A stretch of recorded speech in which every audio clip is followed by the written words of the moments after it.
तुम्हें क्या हो गया है? हम दोनों के दरमियान क्या हो रहा है? मुझे लगता है कि हम दोनों एक दूसरे को इतने अच्छे से नहीं समझ पा रहे। क्या मतलब? हमने तो हमेशा एक दूसरे के लिए सब कुछ किया। हाँ, लेकिन बाज़ औक़ात हमारे रास्ते मुख्तलिफ हो जाते हैं। मेरे अंदर कुछ तब्दीलियां आई हैं और मैंने महसूस किया है कि अब हम दोनों एक दूसरे की ज़रूरतें पूरी नहीं कर पा रहे। तो क्या तुम चाह रहे हो कि हम अलग हो जाएं? ये मेरे लिए आसान फैसला नहीं है, लेकिन मुझे लगता है कि शायद ये दोनों के लिए बेहतर हो। तो क्या हम दोनों की मोहब्बत में कमी आ गई है? नहीं, मोहब्बत तो अभी भी है, लेकिन जिंदगी में कभी कभी ऐसे फैसले करने पड़ते हैं जो हमारी ज़ाती तरक्की के लिए ज़रूरी हों। ये बहुत तकलीफदेह है।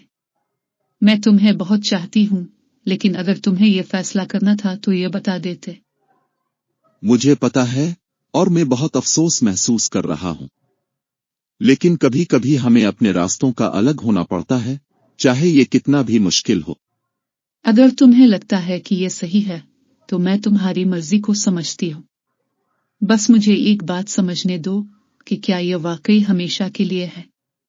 शायद वक्त के साथ हम दोनों बेहतर समझ पाएंगे कि हमने सही फैसला किया या नहीं, लेकिन इस वक्त के लिए हमें अपनी जिंदगियों को नए तरीके से शुरू करने की जरूरत है। ठीक है, मैं तुम्हारी बात समझती हूँ। हमेशा खुश रहना, और अगर कभी तुम्हें मेरी जरूरत हो तो याद रखना। तुम भी खुश रहना। जिंदगी में तुम्हें कामयाबियां मिले और तुम हमेशा मुस्कुराहट के साथ जियो।